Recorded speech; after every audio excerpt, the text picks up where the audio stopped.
नमस्कार, आदाब। सेना में भर्ती को लेकर इच्छुक नौजवान जो थे, फिलहाल वो पथ से हटकर अग्नि की तरफ चल रहे हैं। मतलब साफ है, अग्नि माने आग होता है। ट्रेनों को जलाया जा रहा है, बसों को जलाया जा रहा है। ये काम कई राज्यों में चला, हालांकि अब मौसम बदल चुका है। इसी के बीच या यूं समझ लीजिए कि अग्निपथ का जो मामला पथ से हटा था, इसको दबाने के लिए महाराष्ट्र की राजनीति में उबाल आ गया। अगर बात करेंगे तो अभी थोड़ी दिन पहले, उम्मीद है कि कुछ 2 महीना पहले, एक फिल्म आई थी धर्मवीर, मुक्काम पोस्ट ठाणे। ठाणे जिले का ही नहीं, महाराष्ट्र का एक बड़ा चेहरा शिवसेना का बाला साहब ठाकरे के बाद धर्मवीर आनंद दिघे का था। बाला साहब ठाकरे जो सोचते थे, कहीं ना कहीं फिल्म धर्मवीर में ये दिखाने का प्रयास भी किया गया कि आनंद दिघे भी वही सोचते थे। आनंद दिघे के चेले, जिन्हें फिलहाल आज की राजनीति में पूरे भारत में याद किया जा रहा है, उनका नाम एकनाथ शिंदे। एकनाथ शिंदे ने फिलहाल अपनी पूरी टीम के साथ महाराष्ट्र से लगा राज्य गुजरात के सूरत में डेरा डाल दिया है। या यूं समझ लीजिए कि केंद्र सरकार की जो मोहब्बत का नतीजा है, वो गुजरात पहुंच चुका है। केंद्र सरकार आमतौर से इस तरह के जो लोग हैं, उन्हें ईडी की डर दिखाकर, सीबीआई की डर दिखाकर अपना कारोबार बड़े धूमधाम से चला रही है और पूरी दुनिया में देखा भी जा रहा है। बहरहाल महाराष्ट्र की राजनीति का सबसे बड़ा सूत्रधार जो है, वो एक नाम है, और वो सूत्रधार यानी शरद पवार।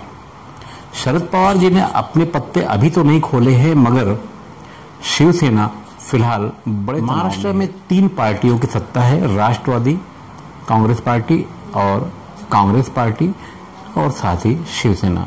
शिवसेना के मुख्यमंत्री हैं उद्धव ठाकरे, बाला साहब ठाकरे के पुत्र।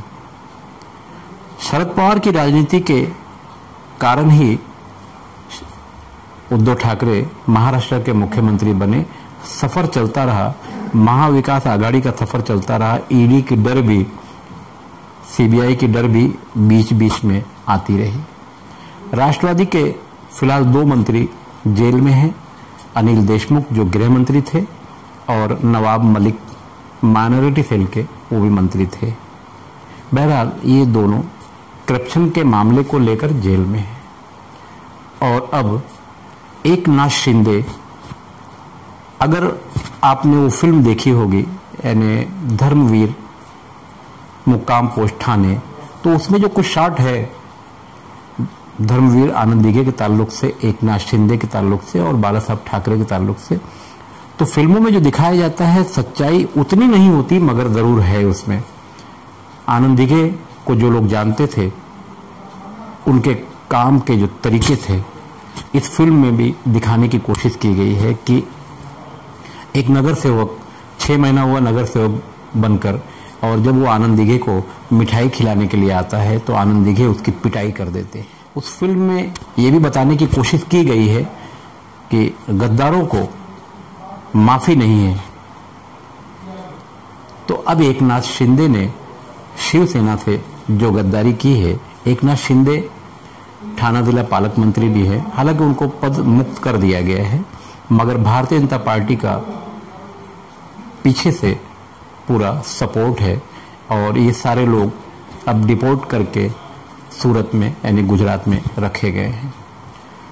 आने वाले 24 घंटों में महाराष्ट्र की राजनीति में बहुत बड़ा बदलाव हो सकता है, क्योंकि देवेंद्र फडणवीस की जो टीम है, कहीं ना कहीं भाजपा का पूरा खेमा इनके पीछे खड़ा है और इन्हें सरकार बनाने के लिए आगे लाया जाएगा। मगर अभी तक शरद पवार ने जो अपने पत्ते नहीं खोले हैं, तो वो समझ के बाहर है।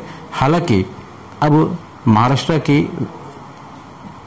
ये जो आघाड़ी सरकार है, अल्पमत में आ चुकी है, जिस हिसाब से एकनाथ शिंदे के पास विधायक मौजूद हैं। बहरहाल फिल्म में दिखाने की ये कोशिश की गई कि आनंद दिघे के एक इशारे पर एकनाथ शिंदे और उनके साथ में जो उनके मित्र थे वो क्या क्या कर देते थे, और ये इसमें सच्चाई भी है, इतनी ज्यादा नहीं मगर सच्चाई है।